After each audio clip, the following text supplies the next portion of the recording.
ज्या 35-36 संघटनांनी एकत्र येऊन हा कार्यक्रम घेतलेला आहे त्यांचे मी मनापासून आभार मानतो आणि अभिनंदन करतो।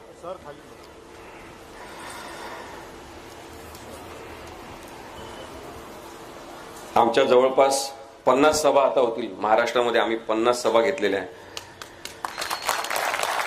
साधारणतः 4000 किलोमीटरचा प्रवास आम्ही केला असेल आणि अजूनही हा पूर्ण महिना पुढचा महिना सुद्धा 15 तारखेपर्यंत आमच्या सभा ठरलेल्या आहेत।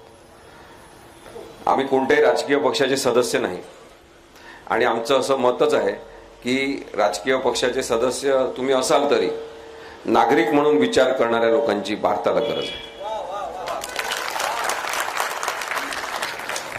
विश्वंभर जेव्हा इथे एका व्याख्यानमालेसाठी आले होते तेव्हा त्यांच्यावर हमला करण्याचा प्रयत्न केला, माईक हिसकावून घेण्याचा प्रयत्न केला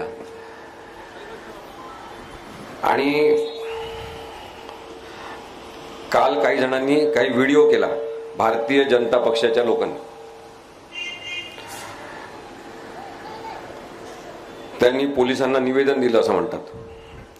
पोलिसांवर सतत भार टाकणे, पोलिसांचा गैरवापर करणे आणि पोलीस सुद्धा माणूस आहेत हे विसरून जाऊन त्यांना अमानुषपणाची वागणूक देणे याच्यामध्ये भारतीय जनता पक्ष मोठ्या आघाडीवर आहे। पोलीस विभागातल्या लोकांना माणूस म्हणून बघण्याची, नागरिक म्हणून बघण्याची आणि आपले मित्र म्हणून बघण्याची अत्यंत गरज या काळात निर्माण झालेली आहे। त्यांनी पोलिसांना जे निवेदन दिलेलं आहे त्याच्यामध्ये त्यांनी सांगितलं की आक्षेपार्ह विधानं करायची नाही। आम्ही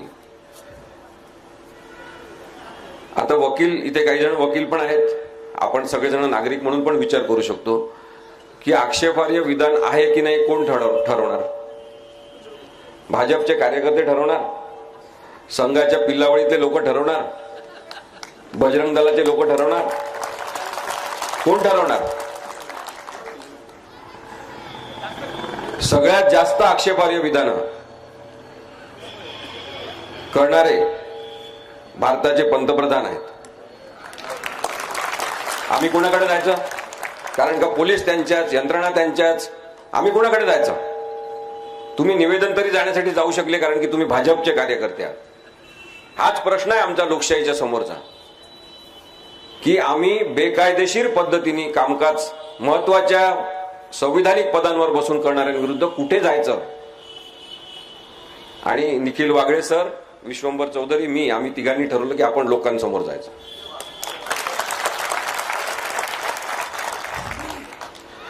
त्यांनी सांगितलं की प्रक्षोभक बोलू नका। पुन्हा तोच प्रश्न आहे, तुम्ही ठरवणार का प्रक्षोभक कोण बोलताय ते? मी एक वकील म्हणून आपल्याला सांगू इच्छितो की सध्या लोकशाही बद्दल मुद्देसूद बोलणंच प्रक्षोभक झालेलं आहे। म्हणजे यांचं म्हणणं आहे की लोकशाही बद्दलच बोलू नका आणि लोकशाही बद्दल बोलण्याची सगळ्यात जास्त गरज आहे। यांनी त्या निवेदनात सांगितलं आणि 2-4 टुकार लोकांनी व्हिडिओ सुद्धा केलेला आहे भारतीय जनता पक्षाचे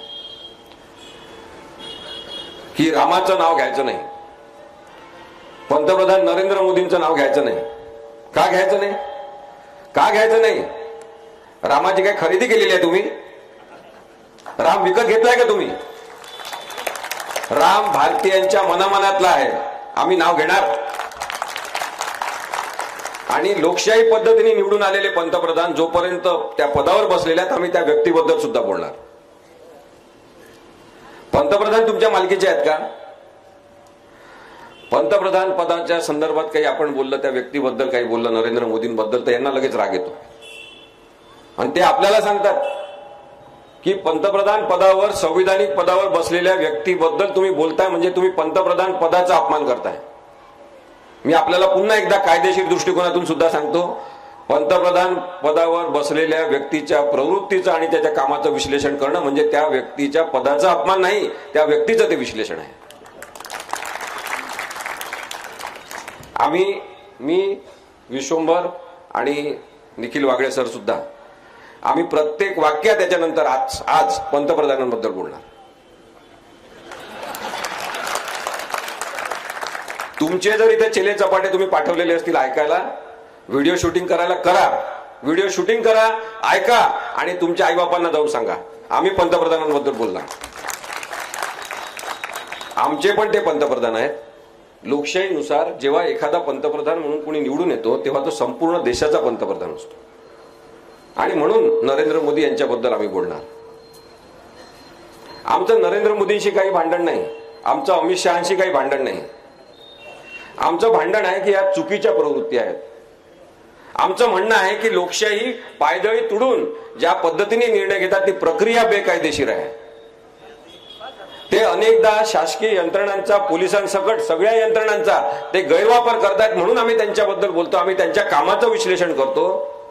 आमचं असं म्हणणं आहे भारतीय नागरिक म्हणून की तुम्ही पंतप्रधान पदावर बसून पंतप्रधान पदाची प्रतिष्ठा मलिन करत असल्यामुळे आम्ही तुमच्याबद्दल बोलतो. कुणाला काही याच्याबद्दल केस करायची असेल तर माझं म्हणणं आहे की मी बोलत असेल तर माझ्यावर केस करा, आयोजकांवर कोणी केस करू नका. भाजपचे कार्यकर्ते असतील त्यांना सांगा आम्ही आमच्या म्हणण्याची जबाबदारी घेऊ शकतो, पण तुम्ही तुमच्या कुत्सित बुद्धीने आणि सडलेल्या बुद्धीने तुम्ही काही पण त्याचा अर्थ काढाल त्याची जबाबदारी आमची नाही आहे. आम्ही कोणाचाही अपमान करत नाही.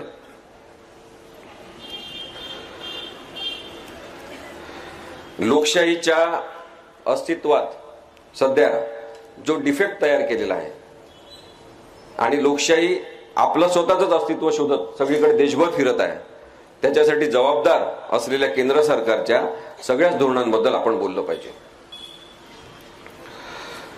याच्याबद्दल बोलू नका, त्याच्याबद्दल बोलू नका असे व्हिडिओ करणाऱ्यांना आपल्याला हे सांगायचं आहे की आम्हाला या सगळ्या भारतातल्या घडामोडींबद्दल, राजकारणाबद्दल, समाजकारणाबद्दल, सांस्कृतिक धोरणांबद्दल बोलण्याचा अधिकार बाबासाहेब आंबेडकरांनी दिलेला आहे. आणि संविधानाचा वापर करणारा नागरिक कसा ताकदवान असतो हे बघण्याची तुमची हिंमत असेल तर इथे येऊन बसलेल्या त्या लोकांनी जरूर त्यांच्या आईबापांना जाऊन सांगावं. यांनी त्या व्हिडिओमध्ये असं म्हटलेलं आहे की आम्ही भाजपचे कार्यकर्ते आहे, आम्ही तोडफोड करत नाही, आम्ही कोणत्या गाडीवर हमला करत नाही, आम्ही काही काचा फोडत नाही. मी आपल्याला काही उदाहरणं देतो. काही तासांपूर्वी बीजेपीचे आमदार असलेले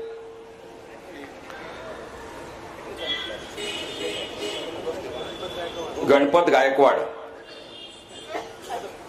यांच्याबद्दलचा झालेला गोंधळ आपण पाहिलेला आहे. गणपत गायकवाड यांना आता पोलिसांनी अरेस्ट केलेली आहे कारण की त्यांनी पोलीस स्टेशनमध्ये घुसून त्यांच्या प्रतिस्पर्धी असलेल्या काही लोकांवर गोळीबार केलेला आहे आणि 6 गोळ्या त्या माणसाच्या शरीरात घातलेल्या आहे. तुम्ही आम्हाला सांगता की आम्ही काच फोडत नाही, आम्ही गाडीवर हमला करत नाही, आम्ही भाजपचे लोक आहे.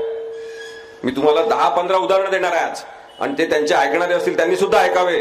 व्हिडिओ करणाऱ्यांची हिंमत असेल तर त्यांनी ऐकावं. यांनी 24 जुलै 2023 रोजी मेघालय चीफ मिनिस्टरच्या सेक्रेटरिएट इन तुरा इथे त्यांनी भाजपच्या महिला मोर्चानी 19 लोकांना त्यांच्या सकट भाजपच्या महिला मोर्चाच्या 19 लोकांसह अरेस्ट झाली कारण की त्यांनी हिल डिस्ट्रिक्ट पोलीस स्टेशनच्या तिथे त्यांनी मेघालयच्या चीफ मिनिस्टरच्या सेक्रेटरिएटवर अटॅक केलेला होता. त्यानंतर यांनी तिथे 21 गाड्या फोडल्या. यांनी 10 मेघालय पोलीस अधिकाऱ्यांना मारहाण केली. यांनी सेंट्रल रिझर्व्ह पोलीस फोर्सच्या 7 अधिकाऱ्यांना त्या दिवशी मारहाण केली आणि यांनी महिला होमगार्ड जे आहेत ते यांच्या मारहाणीमध्ये जखमी झालेले आहेत. आणि हे आपल्याला सांगतात की आम्ही गाड्यांवर हमला करत नाही, आम्ही काचा फोडत नाही कारण का आम्ही भाजपचे कार्यकर्ते आहे. 19 जानेवारी 2024 रोजी 16 जुलै 2021 रोजी खोटा मिलिटरी अटॅक कुपवाडा येथे यांनी घडून आणला भाजपच्या कार्यकर्त्यांनी आणि त्याबद्दल सुद्धा केस सुरू झालेली आहे. 19 जानेवारी 2024 रोजी यांनी व्हेइकल फोडले, मीडिया पर्सनचे कॅमेरा फोडला आणि काँग्रेसच्या राहुल गांधीच्या यात्रेमध्ये अनेकांना यांनी मारहाण केली आणि हे सांगतात की आम्ही काचा फोडत नाही, आम्ही भाजपचे कार्यकर्ते, आम्ही गाड्यांवर हमला करत नाही. यांनी 23 फेब्रुवारी 2020 रोजी काही मुस्लिम आणि दलित प्रोटेस्टर्स जे विरोध करत होते की सीए आणि एनआरसी याच्यामध्ये तुम्ही ज्या पद्धतीने बदल घडवून आणताय त्याच्यामध्ये लोकसहभाग नाही आणि एकतर्फी पद्धतीने तुम्ही निर्णय घेऊन जे कायदे बदलण्याचा प्रयत्न करताय चुकीचं आहे, तेव्हा दलित आणि मुस्लिम कार्यकर्त्यांवर भाजपच्या कार्यकर्त्यांनी एका कार्यक्रमादरम्यान हमला केलेला आहे. दिल्लीच्या मेयर शेली ओबेरॉय यांनी 15 दिवसासाठी भाजपच्या कार्यकर्त्यांना, जे निवडून आलेले सुद्धा नगरसेवक आहेत, त्यांना 15 दिवसासाठी सस्पेंड केलं कारण की त्यांनी नगर परिषदेमध्ये आणि त्या दिल्लीच्या सगळ्या परिसरामध्ये म्युनिसिपल कॉर्पोरेशनच्या त्यांनी गडबड गोंधळ करण्याचा आणि तोडफोड करण्याचा प्रयत्न केला.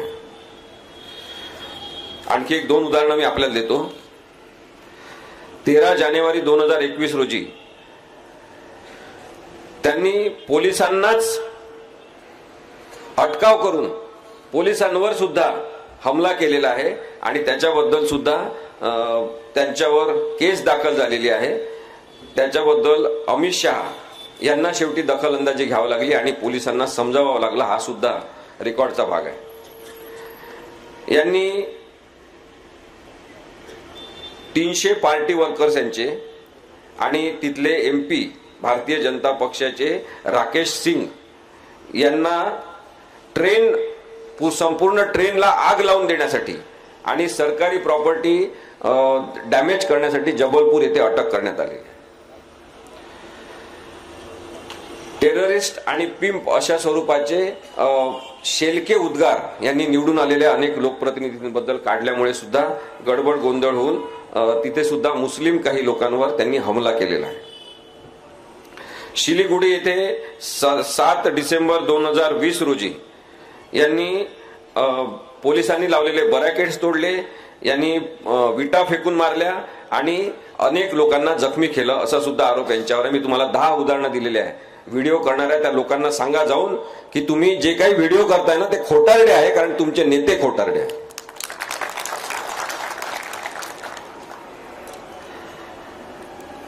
रामाचं नाव घ्यायचं नाही असं यांचं म्हणणं आहे. आमचं म्हणणं आहे भारतातल्या प्रत्येक माणसानी रामाचं नाव घेतलं पाहिजे, कारण का राम कोणाच्या मालकीचा नाही, राम आमचा सुद्धा आहे. आणि त्यासाठी मी तुम्हाला महात्मा गांधींनी म्हटलेलं एक वाक्य वाचून दाखवतो. महात्मा गांधींनी सांगितलं, माझा राम आमच्या प्रार्थनेच्या वेळचा राम, तो ऐतिहासिक राम नव्हे जो दशरथाचा पुत्र आणि अयोध्येचा राजा होता, तो तर सनातनी आजन्मा अद्वितीय राम आहे. मी त्याची पूजा करतो, त्याचीच मदत चाहतो. तुम्ही देखील तेच केले पाहिजे, कारण तो समान रूपात सर्वांचा आहे. म्हणून मुसलमान अथवा कोणालाही रामाचे नाव घेण्यात संकोच वाटण्याचे काहीच कारण नाही, परंतु अशी काही गरज नाही की त्याने रामाच्या रूपातच देवाचे नाव घ्यावे. तो अल्लाह किंवा खुदाचे नाव सुद्धा रामाप्रमाणे जपू शकतो. हे महात्मा गांधींनी 28/4/1948 रोजी सांगितलेलं आहे. आणि म्हणून प्रभू राम हा आमचा सुद्धा आहे. आणि म्हणून आपण सगळ्यांनी रामाचं नाव घेतलं पाहिजे. विनोबा भावेंनी तर सांगितलं होतं की रामाचं नाव श्वासागणी घेतलं पाहिजे. प्रत्येक श्वासासोबत रामाचं नाव घेतलं पाहिजे. श्वास आतमध्ये घेताना शरीरात आपण राम असं म्हणायचं आणि श्वास सोडताना हरी म्हणायचं. राम हरी हा मंत्र त्यांनी दिला होता आणि तो सुद्धा राम आमचाच आहे. वातावरण कलुषित करणारा, देवाच्या नावाने हिंसा पसरवणारा राम आमचा नाही, तो तुमचा आहे, तो तुम्ही घेऊन फिरा. पण आमचा राम हा शांततेचं प्रतीक आहे. आमचा राम हा अंतर्गत मानसिक शांततेचं सुद्धा प्रतीक आहे. आणि म्हणून आम्ही रामाचं नाव घेणार. त्यामुळे आम्हाला इथे कोणी सांगायचा प्रयत्न करण्याची गरज नाही की रामाचं नाव घ्यायचं नाही. रामाचा अपमान करणारे आम्ही नाही. इव्हन आम्ही कोणाचाच अपमान करत नाही. लोकशाहीचा अपमान करणारे आता जे लोक आहेत त्यांच्याबद्दल मात्र आम्ही बोलणार आहे. सातत्याने हे होत चाललेलं आहे.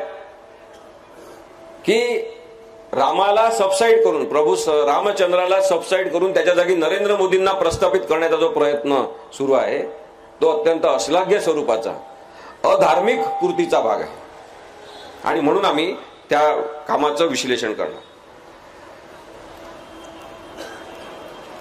या कार्यक्रमासाठी जमलेल्या एकमेव जो राजकीय पक्ष फुटला नाही आतापर्यंत भारतामधला त्या काँग्रेस पक्षाचे अनेक कार्यकर्ते इथे आहेत.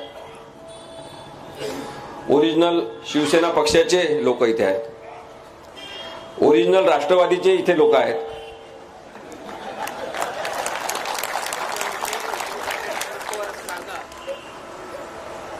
ओरिजिनल राष्ट्रवादी म्हणजे शरद पवार साहेब आणि ओरिजिनल शिवसेना म्हणजे उद्धव ठाकरे साहेब. बाकी राजकीय दरोडेखोरी करणारे आणि चोर यांच्याबद्दल सुद्धा मी नंतर बोलणार. आम्ही निर्भय बनोच्या या सगळ्या सभांमधून लोकशाहीचा जागर करतोय, संविधानाचा आवाज बुलंद करण्याचा प्रयत्न करतोय. याच्यामध्ये नरेंद्र मोदी आणि अमित शहा या प्रवृत्ती आमच्यासाठी केवळ आहेत. आमचा नरेंद्र मोदी आणि अमित शहा यांना मुळीच विरोध नाही, हे समजून घ्या. व्यक्ती म्हणून आमचा त्यांना विरोध नाही, प्रवृत्ती म्हणून त्यांचा विरोध प्रत्येक भारतीय नागरिकांनी करण्याची जबाबदारी आता संविधानिक जबाबदारी म्हणून आपण स्वीकारली पाहिजे असं आमचं मत आहे. कारण की हे अपारदर्शक पद्धतीने काम करतात, हे अंधारात काम करतात, हे संसदेतल्या सगळ्या महत्वाच्या खासदारांना प्रश्न विचारणाऱ्यांना निलंबित करून आपल्या मनमानी पद्धतीने बिल पास करतात आणि नवीन कायदे तयार करतात. त्यामुळे आमचा नरेंद्र मोदी आणि अमित शहा या प्रवृत्तींना विरोध आहे. नवीन कायदे त्यांनी 3 केले आणि तेव्हा अमित शहानी भाषण केलं संसदेमध्ये आणि जवळपास 25 गोष्टी अशा आहेत. आता मी इथे काही तो विषय नाही त्याच्यामुळे सांगत नाही. काल गोरेगावला मी त्याच्यावर भाषण केलं. 25 गोष्टी अशा आहेत ज्याच्यामध्ये अमित शहानी असं मांडलं संसदेमध्ये छाती ठोकून ठोकून की पहली बार भारत में हम 0 FIR इंट्रोड्यूस कर रहे हैं. 0 FIR हे त्यांनी इंट्रोड्यूस केलेलं नाही. त्यापूर्वीच कितीतरी इथे पोलीस अधिकारी पण आहेत, त्यांनाही माहिती आहे की 0 FIR जवळपास 5 वर्षापूर्वीच इंट्रोड्यूस झालेलं होतं. हे 2014च्या आधीची गोष्ट आहे. क्रिमिनल रेकॉर्ड ट्रॅकिंग करण्याची सिस्टीम सुद्धा सुशील कुमार शिंदे असताना त्यांनी आणली होती आणि हे आपल्याला सांगतात की मी पहिल्यांदा आता क्रिमिनल लोकांचा रेकॉर्ड तयार करण्याची सिस्टीम तयार करताय. भारताचं दुर्दैव आहे की ज्या माणसाला खूप मोठा काही वर्षांचा तडीपारीचा अनुभव आहे तो माणूस आता भारतासाठी कायदे तयार करतो. आम्ही बोलायचं नाही यांच्याबद्दल. याच्यापूर्वी नाही मिळाले ना आम्हाला असे गृहमंत्री की जे स्वतः तडीपार झालेले होते. आणि हा जर आमच्या भारताचा अपमान नसेल की अशा प्रकारचा एक माणूस आणि अशा प्रवृत्तीचा माणूस तिथे बसलेला आहे तर आम्ही त्यांच्याबद्दल जरूर बोलणार. स्वतः काहीतरी रचना तयार करायची, स्वतः काहीतरी आदेश पारित करायचे जे बेकायदेशीर स्वरूपाचे असतात आणि त्याच्यावर भीतीवर आधारित राजकारण करायचं, याला आपण सगळ्यांनीच विरोध केला पाहिजे. आपण ईडी पाहिलेली आहे, सीबीआय पाहिलेली आहे, इन्कम टॅक्स डिपार्टमेंट पाहिलेला आहे, नार्कोटिक्स कंट्रोल ब्युरो पाहिलेला आहे, NIA पाहिलेला आहे आणि पोलिसांचा सुद्धा गैरवापर पाहिलेला आहे. एवढंच नाही तर यांची मजल आता इथपर्यंत गेलेली आहे की एक तटस्थ असलेली यंत्रणा न्यायालय याच्यातल्या सुद्धा काही न्यायाधीशांना आपल्या काय पाळीव करून त्यांचा सुद्धा गैरवापर यांनी सुरू केलेला आहे. माध्यम जे स्वातंत्र्य म्हणून होते की ते स्वतंत्र होते, आपल्या समोर जे घडलं ते सांगणारे माध्यम यांनी बंद करून टाकले. अनेकदा यांनी मालक विकत घेतले, सगळेच्या सगळे चॅनल विकत घेतले आणि भरपूर पैसा वापरून यांनी तुमच्या डोक्यावर काय मारायचं, तुमच्या समोर काय दिसलं पाहिजे दृश्य स्वरूपामध्ये हे ठरवलं. हे षडयंत्री पद्धतीने जे काम करण्याची पद्धत आहे त्याला आमचा विरोध आहे. मीडिया हा एक तटस्थ असलेला स्तंभ उखडून टाकण्यासाठी महाराष्ट्रामधून जेव्हा सुरुवात झाली तेव्हा त्याचे पहिले बळी इथं बसलेले आहेत निखिल वागळे. एका तटस्थ पत्रकाराचा ज्या पद्धतीने त्यांनी अंत करण्याचा प्रयत्न केला, पण हा माणूस आहे की तो त्याच्यातून सुद्धा उभा राहिला आणि आज आपल्या समोर निखिल वागळे ओरिजिनल या व्हिडिओच्या माध्यमातून उपस्थित आहे. निखिल वागळे सरांचे परत आभार मानायला पाहिजे आम्हाला, विश्वंभरला मला सुद्धा, की जेव्हा ते आजचा सवाल चालवत होते तेव्हा त्या चर्चेमध्ये आम्हाला बोलवलं, आमचं मत विचारलं. त्यामुळे आपल्या सगळ्यांना वाटायला लागलं की आम्ही हुशार आहे आणि मग ती हुशारी बाळगण्याची जबाबदारी आमच्यावर आली. त्याच्यामुळे आम्हाला अभ्यास सतत करावा लागला आणि आज जे काही आम्ही बोलू शकतो आहे, मुद्देसूद पद्धतीने मांडू शकतो आहे, त्याच्यामध्ये निखिल वागळे सरांचा सहभाग अत्यंत महत्वाचा. आणि मीच नाही, माझ्यासारखे अनेक लोक त्यांनी त्या चॅनलवर असताना तयार केले. कोणाचं म्हणणं आपण ऐकून घ्यायचं, कोणाचं म्हणणं आपण पोचवायचं, याची जाणीव असलेला माणूसच आपल्या कार्यक्रमाचा आत्मविश्वास आणि नाव आजचा सवाल असं ठेवू शकतो. भीती आणि भीतीच्या आधारे ज्या पद्धतीने पत्रकारितेचं दमन करण्यात आलेलं त्याच्याबद्दल ते आपल्याशी बोलतीलच. पण मी कायद्याच्या क्षेत्रात काम करत असतानाही पाहतो की ईडीचा जो गैरवापर यांनी केलेला आहे. यांची घोषणा होती की काँग्रेस मुक्त भारत करायचं. मुळात काँग्रेस मुक्त भारत ही घोषणा लोकशाहीला धरून आहे काय आपण विचार केला पाहिजे. आपलं कोणाचं काँग्रेसवर प्रेम असण्याचा गरज नाही. थोड्या वेळासाठी सगळं बाजूला ठेवा. काँग्रेसवर प्रेम करण्याची काही गरज नाही. वंचित बहुजन आघाडीवर प्रेम करण्याची काही गरज नाही. राष्ट्रवादी काँग्रेस ओरिजिनलवर प्रेम करण्याची काही गरज नाही. शिवसेना ओरिजिनलवर प्रेम करण्याची काही गरज नाही. थोड्या वेळासाठी बाजूला ठेवा आणि विचार करा की भारतीय संविधान काय म्हणताय. भारतीय संविधानाने सांगितलेलं आहे की इथे प्रत्येकाला अभिव्यक्ती स्वातंत्र्य आहे, राजकीय मत स्वातंत्र्य आहे. एखाद्याचा राजकीय विचार पोचवायचा असेल तर संस्था संघटना काढून, राजकीय पक्ष काढून तशा पद्धतीने आपले विचार अनेक लोकांपर्यंत पोचवण्याचा आणि त्यांना पटवून देण्याचा अधिकार आपल्याला आहे. अनेक वेगवेगळ्या राजकीय पक्षाचे विचार या भारतामध्ये असले पाहिजे, ही संविधानिक तरतूद आणि त्याला आपण कॉन्स्टिट्युशनल स्कीम असं म्हणू, ही रचना आहे भारतीय संविधानाने केलेली. आणि म्हणून काँग्रेस मुक्त भारत ही हिंसक घोषणा आहे. आज आपण पाहतो की त्यांनी दुसरी घोषणा भ्रष्टाचार मुक्त भारत अशी केली होती की भ्रष्ट आदमी को नहीं छोडूंगा. आजची जी परिस्थिती आहे त्यांनी निर्माण केलेली आहे, नाशिक जिल्ह्यामधले सुद्धा नेते जे जे भ्रष्ट आहेत भारतातले ते सगळे भाजपमध्ये आहेत. आणि आता आपल्याला लक्षात येते की काँग्रेस मुक्त भारत करता करता आज भाजप काँग्रेस मुक्त झालेला आहे. हे सगळ्यात मोठं यांचं दुखणं ठरणार आहे, लक्षात ठेवा. वरपासून खालपर्यंत सगळे भ्रष्टाचारी माणसांनी आपल्या सोबत घेतलेले आहे. महाराष्ट्राच्या परिस्थितीचा विचार करायचा तर एक तर भाजपमध्ये जा किंवा एकनाथ शिंदेच्या सोबत जा, म्हणजे तुम्ही सुरक्षित राहाल. आता त्याला ऍडिशनल परत अजितदादा पवार आहे. हे जे राजकारण सुरू आहे हे संविधानाला अपेक्षित नाही, हे सांगायचं नाही का, याच्यावर कोणीच बोलायचं नाही. जे सुरू आहे ते बघत राहायचं. 5 वर्षांनी आम्ही मतदान पुन्हा करायचं आणि पुन्हा निवडून आलेल्या लोकांना तुम्ही पैशाच्या आधारे फोडणार, ईडीच्या आधारे फोडणार, कोणतीतरी दडपशाही करून फोडणार आणि नवीनच काहीतरी संतुलन तयार करणार, एखादं मिक्सर तयार करणार. आम्हाला म्हणणार ही लोकशाही आहे. आम्हाला अशी लोकशाही मान्य नाही. हे सांगण्याची जबाबदारी आपल्या सगळ्या नागरिकांची आहे. अनिल देशमुखांना त्यांनी ईडीच्या प्रकरणामध्ये आतमध्ये पाठवलं. छगन भुजबळांना त्यांनी आतमध्ये पाठवलं. छगन भुजबळ आता अजितदादांसोबत गेले. काही दिवसांनी ते भाजपमध्ये जातील.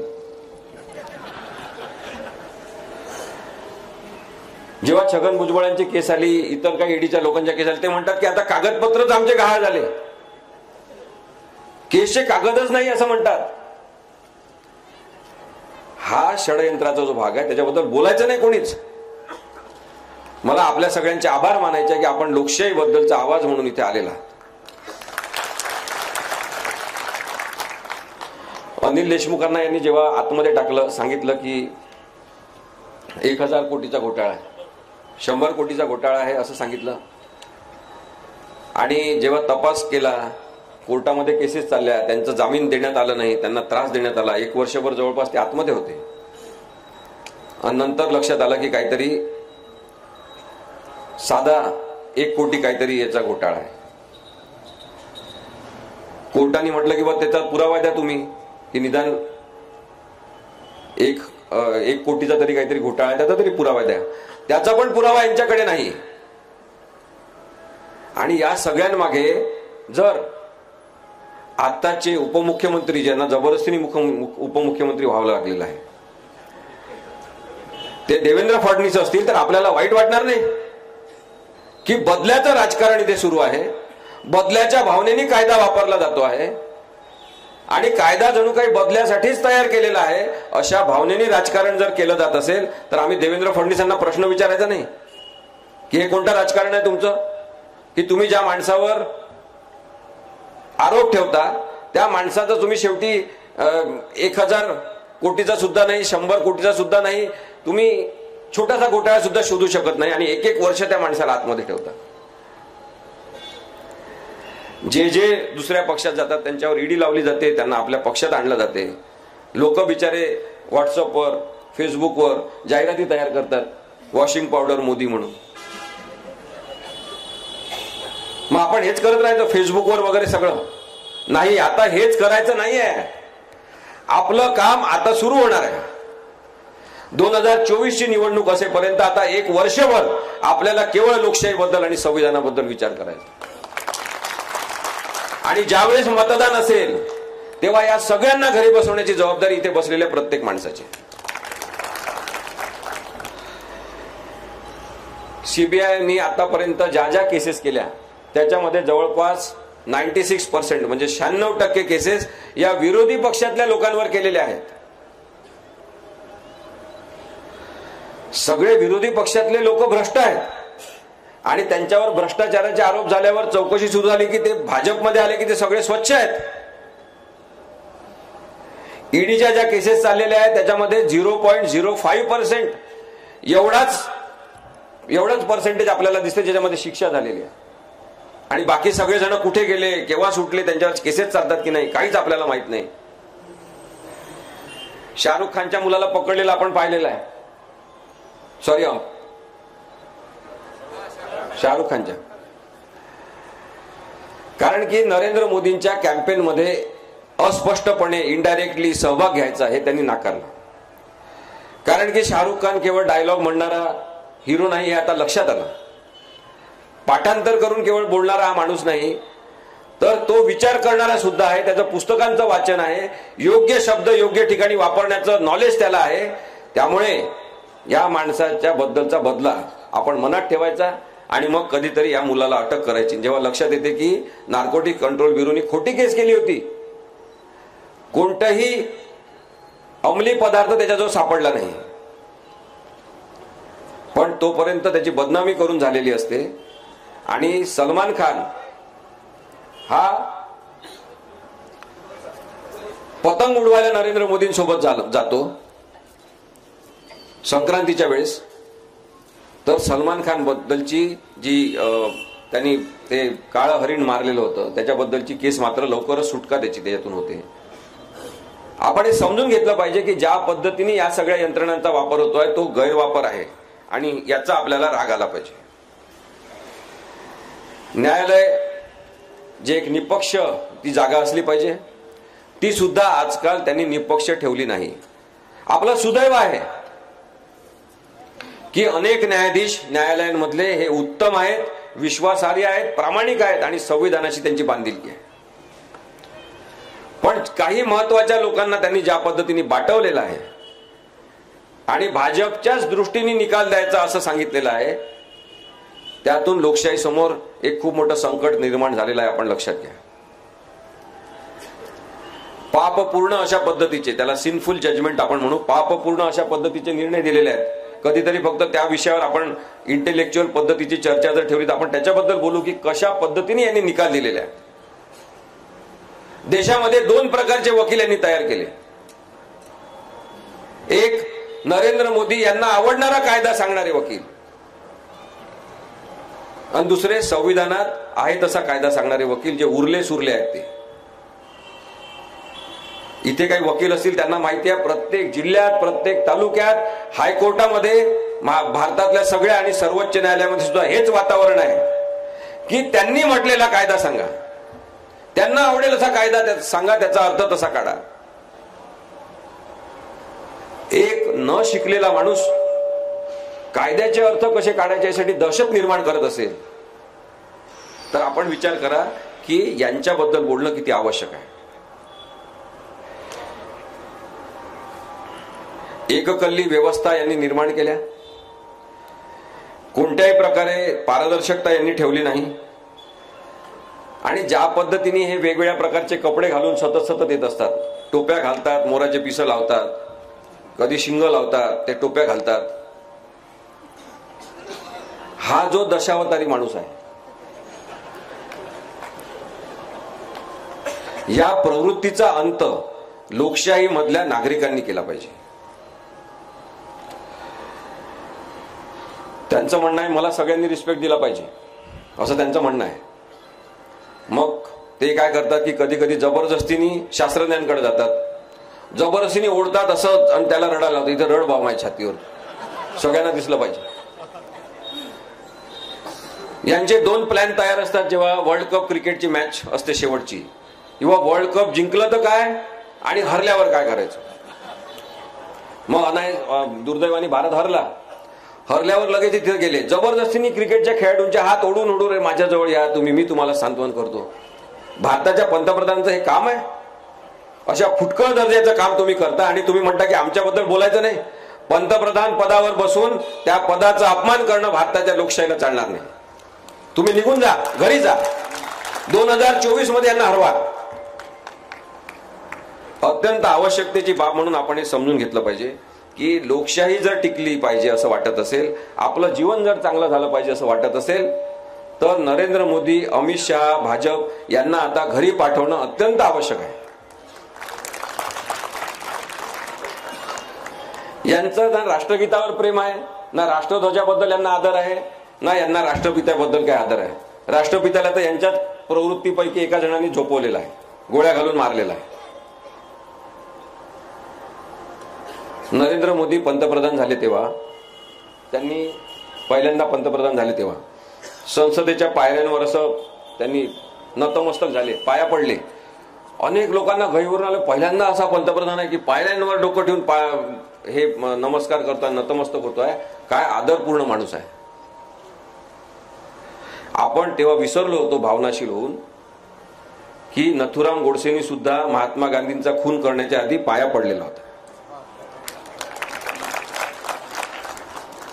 या प्रवृत्तीला विरोध आहे आपला. आपलं म्हणणंच आहे की तुम्ही चुकीचे व्यक्ती आहात, तुम्ही खोटारडे आहात.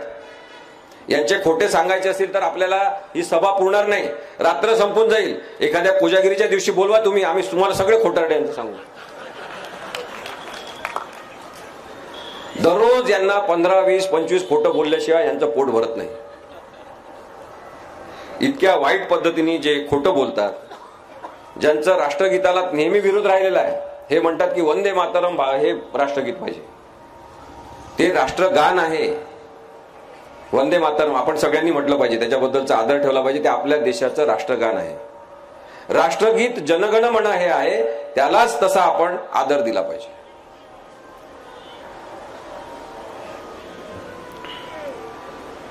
खरं तर वंदे मातरम हे काँग्रेसच्या सगळ्या सभांमध्ये आधी म्हटलं जायचं. हे पण काही यांचं नाही आहे, पण आता यांनी ते ओढून घेतलं, हे आमचंच आहे म्हणून. यांच्याकडे कोणी महान नेते नाही, यांचा स्वातंत्र्य संग्रामामध्ये काही सहभाग नाही, त्यामुळे यांच्याकडे कोणी महापुरुष नाही. मग यांनी आंबेडकरांचं अपहरण करण्याचा प्रयत्न केला. आंबेडकरांचे विचार काही यांना झेपत नाही. मग महात्मा गांधींचं अपहरण करण्याचा प्रयत्न केला. सगळीकडे नाहीतरी त्यांना नाईलाजाने महात्मा गांधींच्या पायाच पडावं लागते. मग आपण हेच ठरवलं पाहिजे की आपला महात्मा गांधींचा राम आहे, जे मरताना सुद्धा हे राम हे शब्द म्हणून गेले. त्यामुळे यांचा नथुराम आहे, त्या नथुराम मधला राम त्यांच्याजवळ राहू द्या.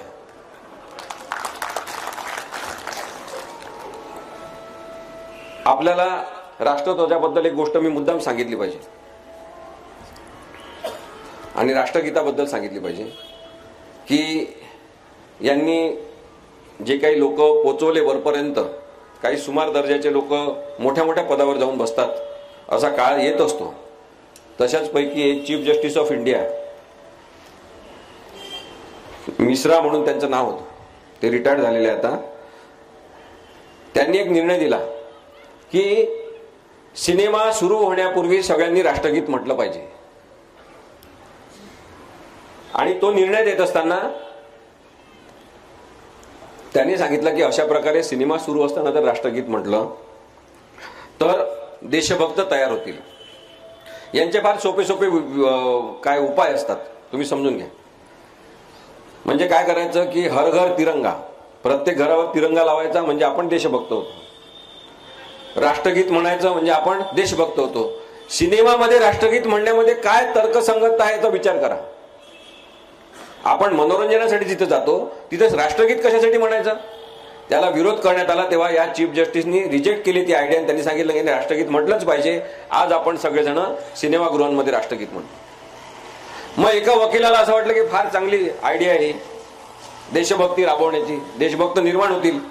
त्यांनी अशी पिटिशन केली त्याच न्यायाधीशांसमोर, चीफ जस्टिस ऑफ इंडिया समोरच, त्याच मिश्रांसमोर त्यांनी पिटिशन दाखल केली की सगळ्यात जास्त कायद्याचं आणि संविधानाचं काम हे न्यायालयांमध्ये चालते आणि त्यामुळे न्यायालयाचं कामकाज राष्ट्रगीत म्हणून झालं पाहिजे. या chief justice of India Mishra यांनी ती याचिका फेटाळून लावली. मग आपण यांना विचारणार नाही की तुम्ही सिनेमागृहामध्ये राष्ट्रगीत म्हणायची सक्ती करता, मग न्यायालयांमध्ये राष्ट्रगीत सुरू करून तुम्ही का कामकाजाची सुरुवात करत नाही? यांच्याजवळ तर्क नसतो, कारण की हे लोक असेच असतात. त्यांना काही करून जबरदस्ती फक्त करायची असते आणि आम्ही फार देशभक्त आहोत असं दाखवायचं असते, कारण की स्वातंत्र्य संग्रामात काही यांची कर्तृत्व नाही. आणि त्यामुळे मग हे अशा प्रकारचे निर्णय देणारे सुद्धा यांचे माणसं तयार होतात. एक संभाजी भिडे नावाचा माणूस आहे, मनोहर उर्फ संभाजी भिडे. मनोहर कुलकर्णी असं नाव आहे म्हणतात काही जण त्याचं. आता यांच्या संदर्भात काम करणाऱ्या माणसांचं आणखी एक वैशिष्ट्य असते, त्यांचे 2 किंवा 3 नाव असतात. त्याच्याबद्दल सतत कन्फ्युजन असते किंवा खरं नाव कोणतं आहे, खरं कोण आहे. मग यांचे कोणी गुरु असतील त्याला ते श्री श्री असं लावतात, म्हणजे काय आपल्याला काही कळत नाही कशासाठी श्री श्री असं करतात ते. या संभाजी भिडेंनी अत्यंत विषारी लोक महाराष्ट्रामध्ये निर्माण केलेले आहेत. आपण चांगले हिंदू आहोत आणि इथे बसलेल्या प्रत्येक माणसाने चांगला हिंदू बनण्याचा प्रयत्न केला पाहिजे. संभाजी भिडेच्या काही चेल्या चपाट्यांनी 15 ऑगस्टला मोठा भगवा झेंडा घेतला आणि सांगलीमध्ये मिरवणूक काढली. मिरवणूक काढताना ते सगळे घोषणा देत होते, ज्या अकराळ विक्राळ आणि अशा घोषणा असतात लोकशाही विरोधी सुद्धा, त्या घोषणा देत होते. तर पोलिसांनी त्यांना विचारलं पाहिजे होतं की तुम्ही ही घोषणा अशी का देताय, 15 ऑगस्टच्या दिवशी तुम्ही भगवा झेंडा घेऊन एवढा मोठा अशी रॅली का काढताय. पण पोलिसांनी त्यांना काही विचारलं नाही. पत्रकारांनी त्यांना विचारलं की तुम्ही असा भगवा झेंडा 15 ऑगस्टच्या दिवशी का घेताय, तुम्ही तिरंगा राष्ट्रध्वज घेतला पाहिजे खांद्यावर. तर त्यांनी सांगितलं की भगवा आमच्या खांद्यावर आहे, तिरंगा आमच्या मनात आहे, राष्ट्रध्वज आमच्या मनात आहे. हे त्यांनी उत्तर दिलं. काही जणांनी तक्रारी केल्या, पोलिसांनी तक्रारी घेतल्या नाही. आजपर्यंत 15 ऑगस्टला भगवा झेंडा घेऊन रॅली काढणाऱ्या या लोकांवर कोणत्याही प्रकारचा गुन्हा नोंद झालेला नाही. मग आता थोड्या वेळासाठी आपण विचार करू की समजा त्या हिंदुत्ववादी कट्टर लोकांच्या ऐवजी तिथे कट्टर मुस्लिमवादी काही असते आणि त्यांनी मोठा हिरवा झेंडा घेतला असता आपल्या खांद्यावर 15 ऑगस्टच्या दिवशी, ते निघाले असते रॅली घेऊन आणि त्यांना अडवलं असतं पत्रकारांनी, त्यांना विचारलं असतं की तुम्ही असं का करताय, 15 ऑगस्ट आहे, राष्ट्रध्वज घ्या खांद्यावर, तिरंगा असला पाहिजे खांद्यावर. आणि त्या लोकांनी जर उत्तर दिलं असतं की आमच्या खांद्यावर हिरवा आहे पण आमच्या मनामध्ये तिरंगा आहे, आपल्याला चाललं असतं का? पोलिसांना चाललं असतं का? एका कोणत्या तरी फालतू माणसाने तक्रार केली असती, लगेच गुन्हा नोंद झाला असता. पण आजपर्यंत संभाजी भिडे आणि त्याच्या पिल्लावळीच्या लोकांवर गुन्हा दाखल झालेला नाही. माझं एवढंच म्हणणं आहे की कायदा असेल तर सगळ्यांसाठी समान असला पाहिजे. केवळ नरेंद्र मोदी एकदा आले आणि हेलिकॉप्टरच्या तिथून उतरून याच्याशी बोलले, त्याचा एवढा प्रभाव पोलिसांनी घेतलेला आहे की याच्या विरुद्ध कोणतेही गुन्हे दाखल होत नाही. हा महात्मा गांधींबद्दल वाईट बोलतो, हा महात्मा फुलेंबद्दल वाईट बोलतो, अनेक समाजामध्ये हिंसा पसरवणारे विधान करतो, पण हा माणूस अजूनही मोकाट आहे. अशा मोकाट सांडांना तुम्ही अरेस्ट करा आणि मग आमच्याकडे या सांगायला हे बोलू नका ते बोलू नका. संपूर्ण भारत एक अधीर देश, हिंसक देश यांनी करून टाकलेला आहे आणि याच्याबद्दल आमचा आक्षेप आहे. आणि म्हणून मला असं वाटतं की निर्भय बनवला मिळणारा हा प्रतिसाद लोकांच्या मनातला राग आहे, लोकांच्या मनातली अस्वस्थता आहे की किती दिवस आम्ही पाहत बसणार. महागाईबद्दल बोलत नाही, बेरोजगारीबद्दल बोलत नाही, स्वतःच्याच लोकांसाठी कायदे करतात, स्वतःचेच व्यापारी वाढवतात, त्याच्याबद्दल कोणीच काही बोलत नाही आणि कोणी बोलायलाच नको म्हणून दहशत निर्माण केली जाते. याच्या विरुद्ध निर्भय बनव असल्यामुळे हा जनतेचा आवाज आहे, हा लोकांचा आवाज आहे, त्याच्यामुळे याला एवढा सपोर्ट सगळीकडे मिळतो. 3-3, 4-4 हजार लोक जमा व्हायला लागले. आम्ही काही खूप मोठे महान लोक नाही आहे, विश्वंभर चौधरी, मी सामान्य आपल्यापैकी कोणीतरी आहोत, पण आम्ही हा वसा घेतला. निखिल वागळे सरांनी प्रोत्साहन दिलं आम्हाला नेहमी आणि आज आपण पाहतो की हा एक खूप मोठा माहोल तयार झालेला आहे, एक खूप मोठी मिरवणूक तयार झालेली आहे लोकशाहीची, जी महाराष्ट्रातल्या प्रत्येक गावामध्ये एकत्रित होत आहे. आणि हा लोकशाहीचा जो आवाज आहे त्याच्यात भाजप दबून जाणार हे मी आपल्याला सांगतो. महाराष्ट्रामध्ये राजकीय चित्र बदलणार आहे, इथे भाजप आता येणार नाही. शेवटचा मुद्दा मी अपात्रतेच्या संदर्भातला नक्की बोलला पाहिजे असं निखिल वागळे सर पण म्हणाले. उद्धव ठाकरे यांची ज्या पद्धतीने अवहेलना झालेली आहे, उद्धव ठाकरे यांच्या वडिलांचं आणि त्यांच्या पक्षाचं ज्या पद्धतीने अपहरण झालेलं आहे, ते विचार करा थोड्या वेळासाठी की आपण काहीतरी निर्माण केलेलं आहे, आपण त्याचा भाग आहोत आणि आपल्यापासूनच ते हिरवून घेतलं जात असेल आणि आपल्या सोबत तयार झालेले माणसं ज्या आविर्भावात बोलताना आपण पाहतो तेव्हा कसं वाईट वाटत असेल मनाला, याचा विचार करा थोड्या वेळासाठी. आणि त्याच पार्श्वभूमीवर मग जेव्हा केस चालते अपात्रतेच्या प्रकरणाची, सुप्रीम कोर्ट निकाल देतात, 5.5 महिन्याचं हिअरिंग होते, त्याच्यावर सुप्रीम कोर्ट सांगतात की भरत गोगावले यांची नियुक्ती व्हिप म्हणून केली होती आणि त्याला राहुल नार्वेकर अध्यक्ष यांनी मान्यता दिली होती, ते बेकायदेशीर आहे. हे सांगितलं जाते की एकनाथ शिंदे यांना गटनेता म्हणून राहुल नार्वेकर यांनी अध्यक्ष म्हणून मान्यता देणं बेकायदेशीर आहे. एक अत्यंत विस्तृत निर्णय दिला जातो आणि त्या निर्णयाच्या आधारे केवळ राहुल नार्वेकर यांना निकाल जाहीर करायचा आहे. कारण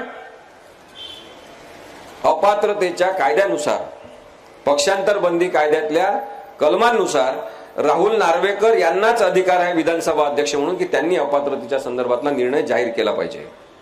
यांच्याकडे प्रकरण पाठवलं जाते, ते मुद्दाम विलंब लावतात, कधी हे कागदपत्र पाहिजे तर कधी ते कागदपत्र पाहिजे आणि मुद्दाम विलंब लावण्याच्या या सगळ्या प्रयत्नांवर सुद्धा सर्वोच्च न्यायालयाला सांगावं लागते की तुम्ही लवकरात लवकर सुनावणी घ्या. मग हे सांगतात, सगळीकडे गैरसमज पसरवतात कॅमेरा समोर की माझ्या कामकाजामध्ये कोणतंच न्यायालय ढवळाढवळ करू शकत नाही. तेव्हा सर्वोच्च न्यायालयाला सांगावं लागते की तुम्ही केवळ विधानसभेचे अध्यक्ष नाही, तुम्ही जेव्हा अपात्रतेच्या प्रकरणाची सुनावणी करता तेव्हा तुम्ही एका ट्रिब्युनलचे प्रमुख आहात आणि न्यायिक एका ट्रिब्युनलचे प्रमुख तुम्ही असल्यामुळे तुमच्या कामकाजाबद्दलचं विश्लेषण करणं आणि त्याच्यात दखलंदाजी करण्याचा आम्हाला हक्क आहे.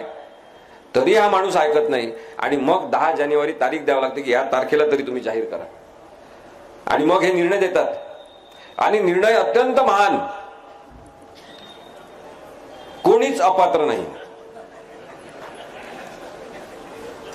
पळून गेले लोक, पळवण्यात आले लोक, ते भरत गोगावले प्रश्नाचं उत्तर देताना विधानसभेतल्या त्या क्रॉस एक्झामिनेशन मध्ये म्हणाले की मी सुरतला गेलो कारण की छत्रपती शिवाजी महाराज तिथे गेले होते, मला वाटलं की चांगली जागा असेल. आपण आतापर्यंत ज्या ज्या बिंडोक लोकांना निवडून दिलेला आहे त्या सगळ्यांची आपण आता विश्लेषण करून चिकित्सा करून यादी तयार केली पाहिजे. हे म्हणतात आम्ही ट्रिपसाठी गेलो होतो. एकाच वेळेस तुम्ही ट्रिपसाठी जाता, त्याच वेळेस तुमचे सगळे मोबाईल बंद असतात, तुमच्या ट्रिपमध्ये कोणी तुमचे बायका मुलं नसतात. ही कोणती ट्रिप आहे तुमची? आणि तुम्ही नेमके सगळेजण सुरतला जाता, मग तिथून नेमके सगळेजण तुम्ही गुवाहाटीला जाता. भाजप शासित प्रदेशांमध्येच तुम्ही कशी ट्रिप काढता? कारण तुम्हाला तिथे संरक्षण मिळते. हे सगळं पक्षविरोधी कारवायाचं लक्षण आहे. आणि पक्षविरोधी कारवाईसाठी हे सगळेजण एकनाथ शिंदेसोबत पळून गेलेले सगळेजण अपात्र ठरतात. हे मी तुम्हाला आता पुन्हा एकदा सांगतो.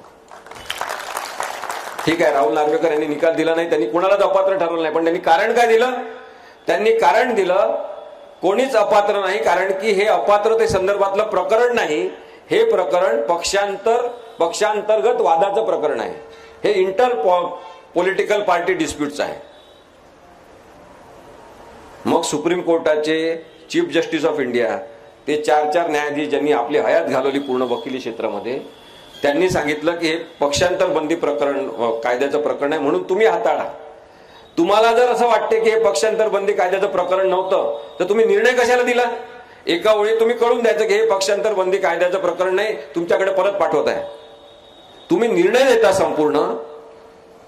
पक्षांतर बंदी कायद्याचं प्रकरण नसेल तर तुम्हाला अधिकारच नाही, शून्य अधिकार आहे राहुल नार्वेकर यांना. जर पक्षांतर बंदी कायद्याचं प्रकरण नसेल तर सगळीच्या सगळी बेकायदेशीरता यांनी याच्यात आणलेली आहे. आणि आता राष्ट्रवादी काँग्रेस सोबत तोच खेळ यांनी सुरू केलेला आहे. ते म्हणतात आता शरद पवार साहेब हे काही अध्यक्षच नव्हते, सदस्यच नव्हते, म्हणजे उद्या इथं शरद पवार साहेब येऊन उभे राहतील. ते म्हणजे नाही, इथे कोणी शरद पवार उभेच नाही झालं, म्हणजे यांना जे दिसेल तेच आपण मान्य करायचं. या पद्धतीने जर कायद्याची मोडतोड होत असेल, जसा वाटेल तसा अर्थ काढण्यात येत असेल, तर एक गोष्ट लक्षात घेतली पाहिजे. डॉक्टर आंबेडकरांनी भारतीय संविधान लिहित असताना त्यांना कदाचित माहिती नव्हतं की इतक्या बदमाश प्रवृत्तीचे लोक येणार आहेत की जे कायद्यातल्या उणिवांचा असा गैरवापर करतील. विस्तृत राज्यघटना त्यांनी लेखी सगळ्यात मोठी राज्यघटना लिहिली. काही गोष्टी नाही लिहिलेल्या आहेत, कारण की त्या नैतिकतेची जबाबदारी म्हणून आपण पाळल्या पाहिजे. यांची कोणतीही संविधानिक नैतिकता टिकलेली नाही. आणि त्यामुळे राहुल नार्वेकर यांनी जो निर्णय दिलेला तो पूर्णपणे चुकीचा आहे. सुप्रीम कोर्टाकडून असूनही आशा आहेत की ते चांगला निर्णय देतील असं मला नक्की वाटते, कारण की त्यांनी संपूर्ण निर्णय दिलेला आहे, प्रकरण त्यांना माहिती आहे. या पद्धतीने एखाद्या राजकीय माणसाची, म्हणजे उद्धव ठाकरे सारख्या माणसाची अवहेलना करणं, त्यांची ओढाताण करणं हे अत्यंत वाईट आहे. आणि त्यामुळे आपण या सगळ्या गोष्टीचा नक्कीच विचार केला पाहिजे. काही गोष्टी मुद्दाम आपण विचार केला पाहिजे अशा आहेत की आपण नागरिक म्हणून या सगळ्या परिस्थितीकडे बघताना आपण आपली मूकसंमती आहे असं जर दाखवत राहिलो तर ते अत्यंत चुकीचं ठरेल. आपली अशा प्रकारच्या राजकारणाला संमती नाही. काही जण मला म्हणतात की ते चुकीचे होते, काँग्रेसचे लोक, हे पक्षाचे लोक चुकीचे होते म्हणून यांना आम्ही निवडून दिलं. ठीक आहे, आपण त्यांना त्याच्यामुळेच निवडून दिलं. मग याच्यानंतर येणाऱ्या लोकांची काय गॅरंटी आहे? मुळीच गॅरंटी नाही. याच्यानंतर येणाऱ्या लोकांची सुद्धा मुळीच गॅरंटी नाही. पण लोकशाहीला काय अपेक्षित आहे की नवीन नवीन चुका करणारे येऊ द्या, काही हरकत नाही, पण एकच चुका करणारा माणूस जेव्हा माहीत झाला की हा चुकीचा माणूस आहे, पुन्हा पुन्हा त्यांना निवडून देणं आपला मूर्खपणा ठरेल. आणि म्हणून आपल्याला आता स्वतःमध्ये सुधारणा केली पाहिजे. यांना आरसा दाखवला की यांना राग येतो, मग हे पोलिसांकडे तक्रारी करतात. देवेंद्र फडणवीस आता खूप रागीट झालेले आहेत, बदल्याच्या भावनेने पेटलेले आहेत. महाराष्ट्रामध्ये जे राजकारण त्यांनी आणलेलं आहे त्यांना वाटते की ते चाणक्य आहेत, पण हे किडलेलं आणि नाचलेलं राजकारण महाराष्ट्रामध्ये प्रस्थापित करण्यासाठी जे पाप देवेंद्र फडणवीस यांच्या अकाउंटमध्ये गेलेलं आहे त्याचा नक्कीच त्यांना पुढच्या राजकीय भविष्यात त्रास होणार.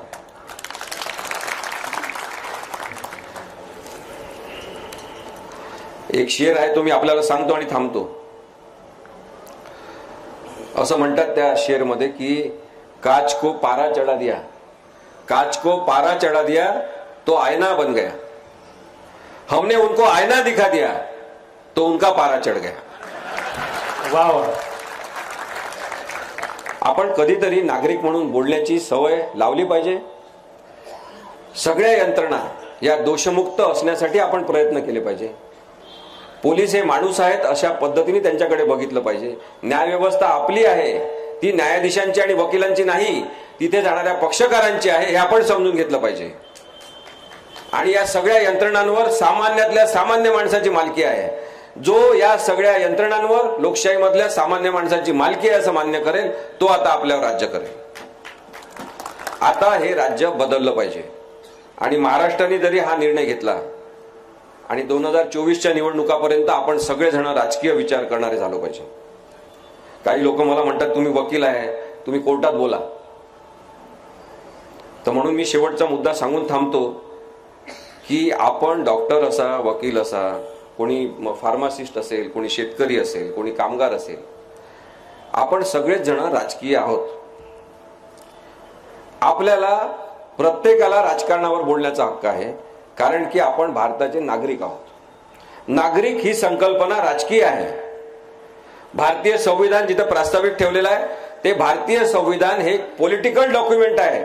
आपला जन्मच त्या संविधानातून झालेला आहे, जे राजकीय स्वरूपाचं डॉक्युमेंट आहे. त्यामुळे राजकारणावर बोलण्याचा आपल्याला प्रत्येकाला हक्क आहे.